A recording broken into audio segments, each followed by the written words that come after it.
Good morning, Darren Alff here from BicycleTouringPro.com. It's day 3 of my bike tour here in Northern California through the Redwood trees. Yesterday, I was stopped by a sheriff who told me to watch out for the people around here. That kind of scared me a little bit. Then I was stopped by a guy in a logging truck and he said, "I just saw a bear, so you might want to be careful." And so after that happened, I was pretty scared for the rest of the day, and I made sure to pick a campsite tonight that was kind of in a non-wooded area. I didn't want to be in the deep dark forest last night. I was pretty scared. Now it got me thinking that both of those people were trying to help me, but in the grand scheme of things and in reality, all they ended up doing was kind of scaring me. I was aware that I needed to be watching out for people in general, and I was also aware that there were bears in the area. But just being told those two things in rapid succession made it a little scary last night. I didn't sleep like super great, and I woke up a little earlier than I would have liked to. But the sun is out. It looks like a good day. I'm up above the clouds, which is really nice, very scenic, but I have still a big climb today. I've got about 20 more miles of uphill climbing, and then it should be downhill into the city of Hoopa, California.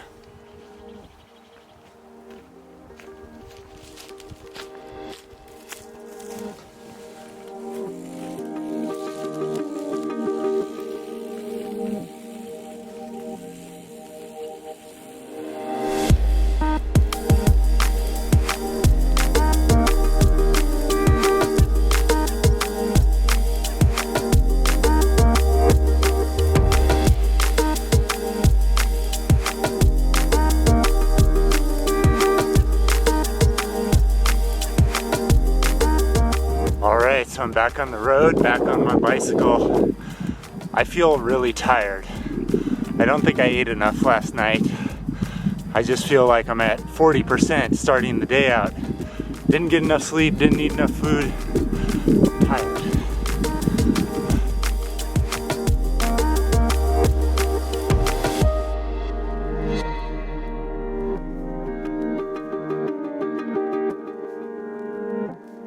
While I've got you here, and I'm going up a small hill, I thought I would talk for a moment about the 3-day hump. It's something I talk about a lot as the Bicycle Touring Pro when I teach people how to conduct their own bike tours, letting them know what to expect along the way. And one of the most challenging things about bicycle touring occurs in the first 3 days on the road.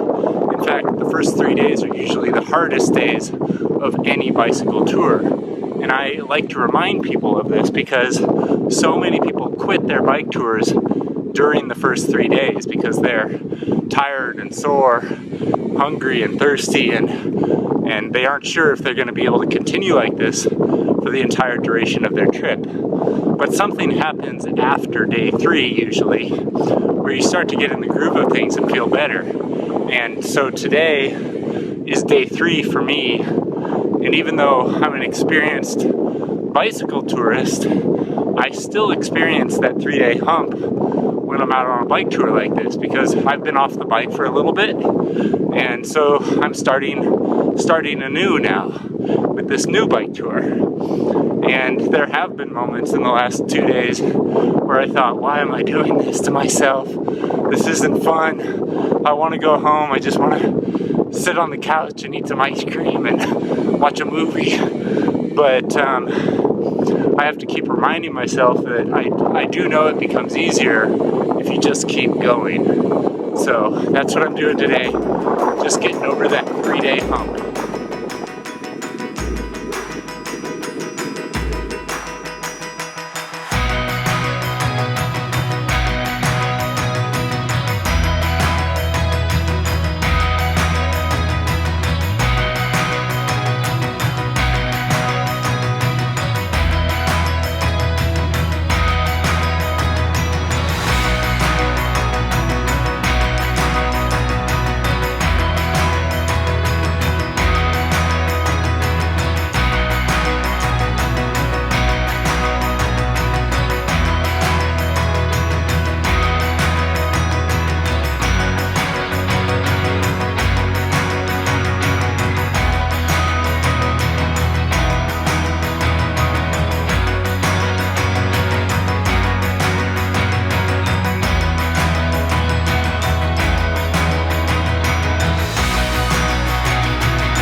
Lots of snow here. Getting up near the top of the mountain. Whew, I am out of breath. I hope the top of this mountain is close, because I am really tired. Whew.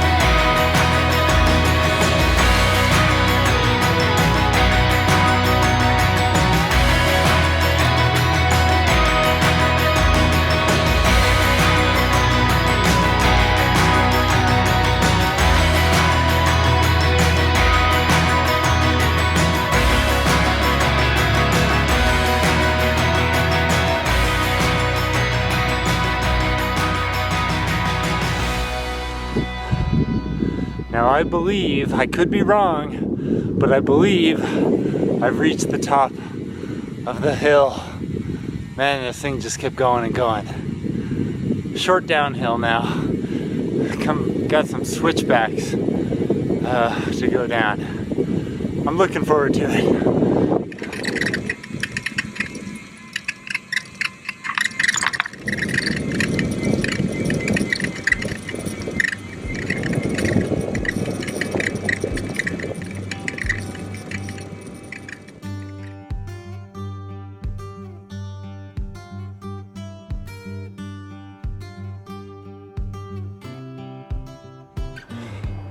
So I made it down the hill, across the bridge.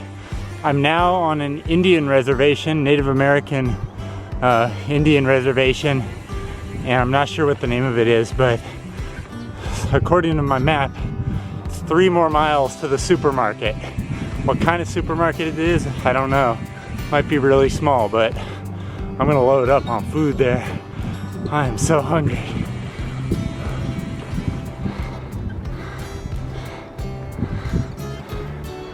Last year at about this time, I was finishing up a 3-month-long bike tour across Ecuador and Colombia in South America, and I spent most of my time cycling across the Amazon rainforest.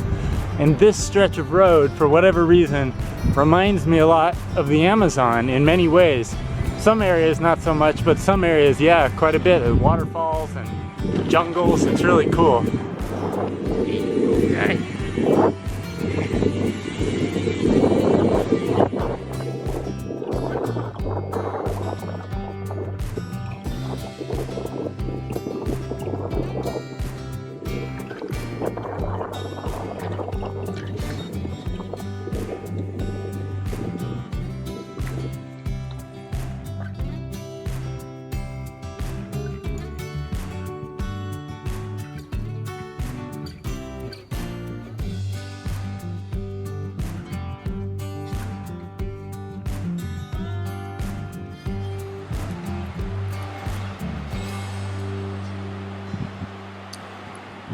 So I wanted to make it to the city of Hoopa, which is on a Native American reservation. Unfortunately, the road was closed and there was like 100 cars waiting to get through, and I just didn't want to wait. It was still about an hour away on the bicycle, maybe a little bit more, hour and a half, and it's already 5 o'clock at night, so I just figured, why push it for another hour, hour and a half, get there like right when it's getting dark, still not know where I'm gonna sleep and all that. So I just said, screw it. I got some things at like the gas station supermarket, and I'm just gonna camp here for tonight. Behind me, this is like the town dump. I don't know where I am right now, but it's like a dumping ground at the very least. So I need to be a little stealthy because I'm camping here. So I'm just gonna quietly go about setting up my tent and making myself some food.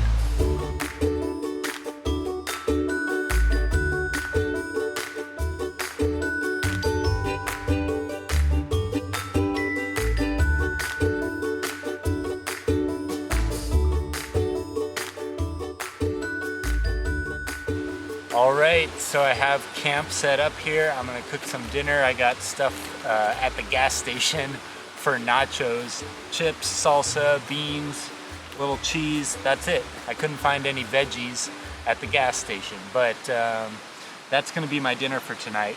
While we're talking about Mexican food, which is one of my favorite foods, by the way, if you didn't know, one of the things that I was surprised by on some of my early bike tours when I started traveling internationally is the fact that in many other countries in the world, the food is not very diverse. A lot of times the people eat the same thing every day, every day, every day. And I grew up in Southern California where the culture is really diverse. There's a mix of people from all around the world. And because of that, there's a mix of foods from all around the world. And I just grew up thinking that everywhere in the world was like that, when in reality it's not. For example, I spent 2 months living in Taiwan and ate Chinese food pretty much every single day. And some longtime followers of Bicycle Touring Pro might know that I complained about the food when I was in Lyon, Spain, because all I could find was tapas and beer, and there didn't seem to be any other restaurants around.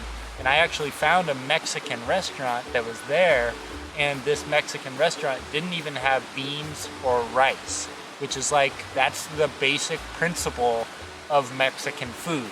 So if you don't have either one of those things, it's not Mexican. And lastly, like, I went to Peru. I spent 6 months, almost 6 months, traveling in Peru, and I thought, oh, Peru, it's South American, it's similar to Mexico in a lot of ways, same language. They're surely gonna have Mexican food. Nope, totally different foods. Couldn't find beans or rice practically anywhere. So I don't know where I'm going with this. I just think it's an interesting thing to think about, because I think it's so strange that like in Taiwan, every day people go out for the same meal essentially. It's like Chinese food or Chinese food today. Whereas here in Southern California, I grew up like, what do you want? Chinese, Italian, Mexican, Korean, everything, you know what I mean? That, like, you just bounce around between all these different dishes. And I can't imagine a life where I was eating the same thing over and over and over again. And the really weird thing to me too is, like, I spent several months traveling in Sweden, Finland, and Norway this last summer, and they have a big Mexican food section at the supermarkets there. And what's funny is in Spain, which is in Europe as well, and is a country where they actually speak Spanish like they do in Mexico, they don't have Mexican food. Not really. I mean, I'm sure they do somewhere, but not like on a broad scale, or not at the supermarket that I could tell at least.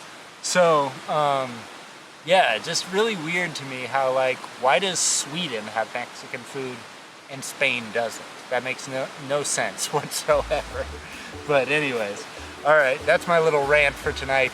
It was a good day of bike touring, and I'm gonna dig in tonight. I didn't eat enough food yesterday, so I was feeling sluggish the first half of today. Definitely gonna eat a lot tonight.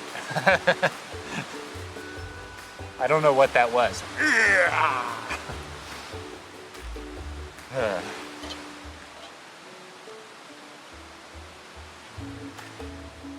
Alright, I'm inside my tent now. It's just about to get dark, but I wanted to show you what's going on here.